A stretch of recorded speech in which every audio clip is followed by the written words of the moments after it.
ഈ പെൺകുട്ടി തന്നെ വെളിപ്പെടുത്തിയ കൃത്യമായ കൗൺസിലിങ്ങിന്റെ സമയത്ത് നിങ്ങളോടടക്കം പറഞ്ഞിട്ടുള്ള കാര്യങ്ങൾ, ആ ഫോണിൽ നിന്ന് ശേഖരിച്ചിട്ടുള്ള നമ്പറുകൾ അടക്കമുള്ളവ, വൈകുന്നേരം 8 മണി മുതൽ 2 മണി വരെ കോണ്ടാക്ട് ചെയ്ത ആളുകളുടെ പട്ടിക, ഇതൊക്കെ വെച്ചിട്ടുള്ള അന്വേഷണവും അറസ്റ്റും ഒക്കെയാണല്ലോ മുന്നോട്ട് പോകുന്നത്.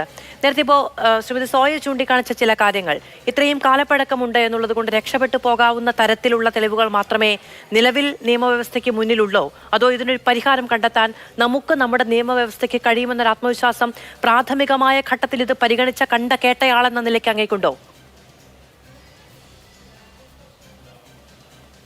അതിൽ ഈ കാലതാമസത്തിന് മുമ്പ്, ഞാൻ ഈ ചോദ്യത്തിന് മറുപടി പറയുന്നതിന് മുമ്പ് 2 വിഷയം ശ്രദ്ധ വന്നതും കൂടെ ഞാനൊന്ന് പറഞ്ഞുകൊള്ളട്ടെ.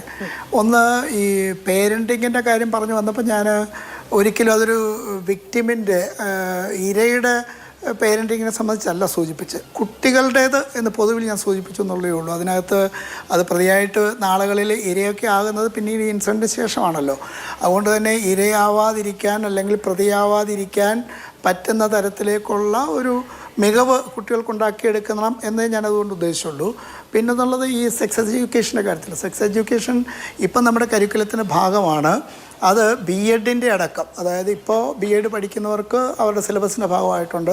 നിലവിലുള്ള അധ്യാപകർക്ക്, അത് ഹയർ സെക്കൻഡറി ആവട്ടെ ഹൈസ്കൂളാവട്ടെ, അവർക്ക് ഈ പോക്സോ അടക്കമുള്ള വിഷയങ്ങളിൽ പ്രത്യേക പരിശീലനം കൊടുത്തുകൊണ്ട് ഈ വിഷയത്തിലൊക്കെ എങ്ങനെ ഇടപെടണം എന്നുള്ള പരിശീലന പരിപാടി തുടങ്ങിയിട്ട് നാൾ കുറയായി. അതുകൊണ്ട് തന്നെ നമുക്ക് ഈ സെക്സ് എഡ്യൂക്കേഷൻ അടക്കമുള്ള കാര്യത്തിൽ, അതുകൊണ്ട് തന്നെ നമുക്ക് അതിൽ നിന്നെല്ലാം നമ്മൾ മാറിയാണ് നിൽക്കുന്നതെന്നുള്ളത് എന്താ കമൻറ്റ് ആ വിഷയത്തെ അടുത്ത് കാണാത്തതുകൊണ്ടാണെന്നാണ് എൻ്റെ അഭിപ്രായം.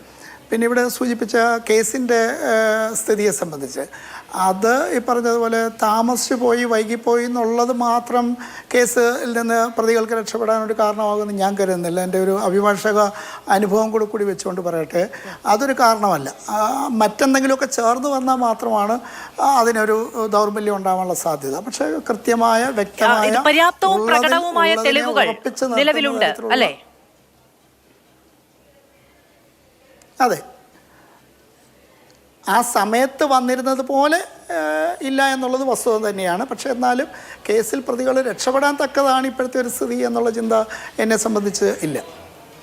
അടുത്ത രാജീവ്, ഞാൻ ഒറ്റ കാര്യം കൂടി ചോദിച്ചോട്ടെ. ഇപ്പോൾ 30ഓളം പേരെ അറസ്റ്റ് ചെയ്തിട്ടുണ്ട്.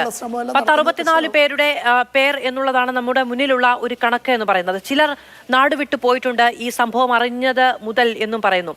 പ്രതികളിൽ സത്യം പറഞ്ഞാൽ പേര് വിളിച്ചു പറയണമെന്ന് ആഗ്രഹമുണ്ടെങ്കിലും ആ കുട്ടിയുടെ ഐഡന്റിറ്റിയുമായി ബന്ധപ്പെട്ട പ്രശ്നമുള്ളത് കൊണ്ടാണ് നമ്മളെല്ലാവരും ഈ പരിമിതി അനുഭവിക്കുകയും ചെയ്യുന്നത്.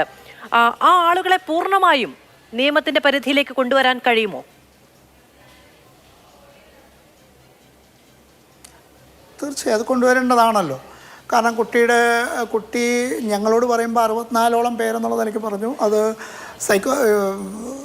സൈക്കോളജിസ്റ്റിൻ്റെ മുമ്പിൽ പറയുമ്പോൾ പേര്, ആരൊക്കെ, ഉദ്ദേശിച്ച വയസ്സ്, എവിടെ വെച്ച്, എന്തൊക്കെ എന്നുള്ള നിലയ്ക്കുള്ള വിവരങ്ങൾ സൈക്കോളജിസ്റ്റിൻ്റെ റിപ്പോർട്ടിൽ ഉൾപ്പെട്ട് വന്നിട്ടുണ്ട് എന്നുള്ള നിലയ്ക്ക് ഇരിക്കെ അവരെല്ലാം നിയമത്തിന് മുമ്പിൽ വരേണ്ടവർ തന്നെയാണെന്നുള്ള ഉറച്ച വിശ്വാസം എന്നെ സംബന്ധിച്ചുള്ളത്. ഓക്കെ.